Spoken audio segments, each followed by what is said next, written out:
Sing kutha niku lagu napa niku? Lintang lan rembulan. Nggih Lintang Rembulan kan Sewu Kutha. Kinten-kinten jenengan pilih pundi? Sewu Kutha mawon. Sewu Kutha mawon. Ning beliau ngersake digarap campur model calungan. Oh, enten calunge. Nggih nggih.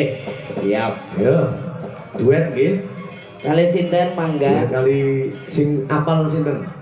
Niki enten rondo, enten sing mandan rondo, mandan mboten. Langgar sing mandan randan niku sing kados napa? Ka enten mandane Saking kilen nomor 3 niku mandan rondo, mandan mboten. Niku Kenti Wulandari. Oh, Mbak Kenti. Sing rondo temenanan Sing pundi? jejere Mbak Kenti Wulandari. Oh, niki sing ketoket wae niku ketinggal mencorong banget kaya balon 1000 watt niku Terus pokoknya. umpamane enten bujang nopo dadak kepengin boyong beliau niku kudangane gampang. Kudangane napa niku kinten-kinten? Sepeda listrik. Oh, sepeda listrik ya murah kok 5 juta. Murah to Seperangkat alat pancing. joran. Priwe kan? Sewu Kutha ya, kalau sing rodok rondo, rodok mboten rondo. Nggih. Sing genah nu tau dadi rondo ning sini iki wis ora dadi rondo Mas David. Napa pun garwa malih? Oh, ngoten. Lah nyong urung sempet nganu malah wis garwa maning. Ayune. Nganu apa? Lah iya Mas urung sempet silaturahmi. Ya ngene doro. Karo Mas David kan. Nggih. Nyong ben ngerti nudus Mas David iki. Setan, hartose setan. Fatih. Niku tuli zaman biyen zamane kula dereng dadi panu MC. wong bener. Seniki dadi David Putra Bima. Nggih. Ya, yuk. Sareng Mas David. Lambat Mbak Karin walet Mas. Sewu Kutha. Ya.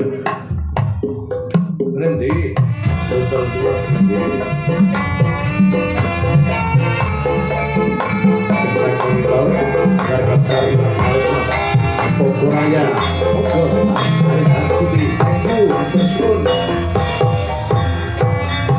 Terus. Kudu wis tali reti. Sing ati takoni. Nanging kabeh padha ra ngerteni lumamu ning endi kira aku akan goleki sepene durung bisa ngerti.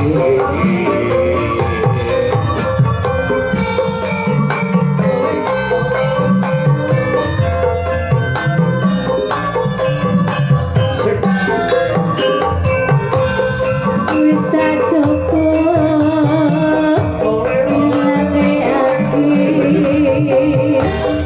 Sayangku saka atiku. Satenare aku ora ngapusi isih tresno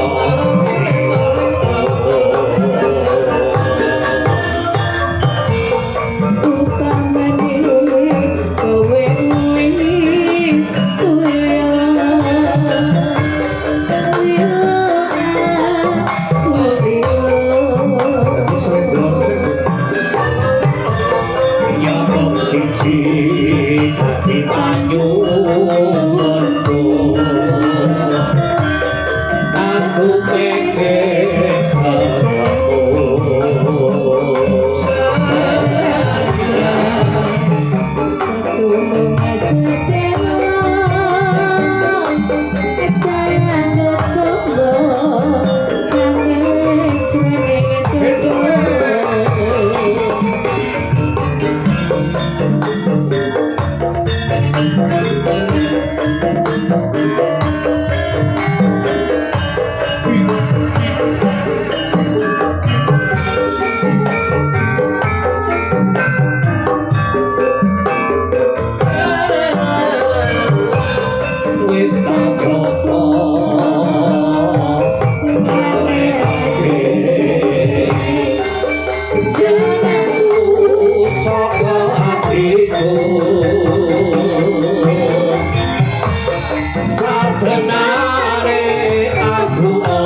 dadi panyuwunku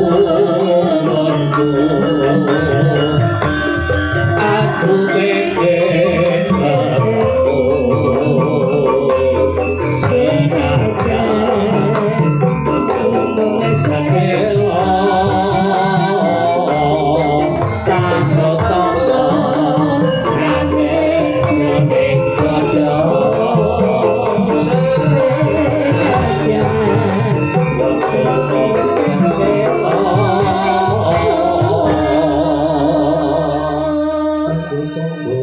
Tanggo tombo